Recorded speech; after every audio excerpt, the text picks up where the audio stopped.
वहीं गौरक्षा के नाम पर नागपुर में अक़लियती नौजवान को निशाना बनाए जाने की MIM ने सख्त मुखालिफत की है। मुल्क में अक़लियतों और दलितों को निशाना बनाए जाने के खिलाफ MIM ने 22 जुलाई को औरंगाबाद में एक कैंडल मार्च निकालने और अमरनाथ यात्रियों पर हमले की मजम्मत में जुमे के रोज एहतजाजी मुजाहरा करने का भी ऐलान किया है।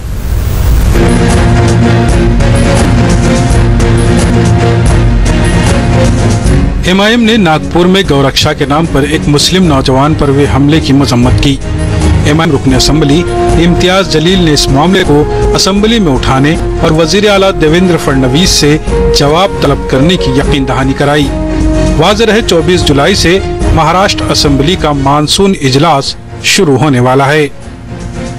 ये बड़े दुर्भाग्य की बात है कि महाराष्ट्र के अंदर ऐसी घटनाएं, छुटपुट घटनाएं हो रही थी, लेकिन किसी मुसलमान लड़के को सिर्फ गोश्त की बुनियाद के ऊपर, शक की बुनियाद के ऊपर इस तरह से बुरी तरह से पीटना, ये बहुत ही अफसोसनाक बात है। मुख्यमंत्री साहब उसी नागपुर से ताल्लुक़ रखते हैं।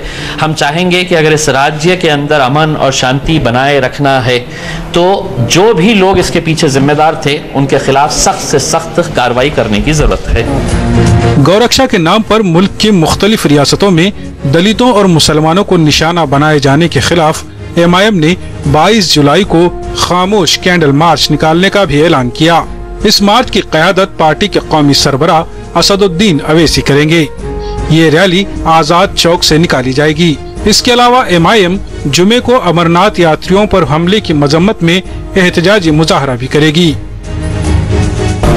देश भर में जो मुसलमानों के ऊपर और दलितों के ऊपर जिस तरह के अत्याचार हो रहे हैं, जो हमले किए जा रहे हैं गोमांस को लेकर या अलग अलग मुद्दों के ऊपर मुसलमानों को और दलितों को जो परेशान किया जा रहा है, उसका विरोध जताने के लिए हमने 22 तारीख के दिन औरंगाबाद में एक साइलेंट कैंडल मार्च का आयोजन किया है। शाम 6 बजे हम एक साइलेंट मोर्चा, एक भव्य मोर्चा हम आज़ाद चौक से निकालेंगे और शहर के अलग अलग रास्तों से होते हुए जिस शख्स ने इस देश को सबसे बेशकीमती तोहफा दिया है और हमें सम्मान के साथ जीने का अधिकार दिया है संविधान के जरिए, बाबा साहब अम्बेडकर के स्मारक के ऊपर हमारा ये मोर्चे का अंत होगा।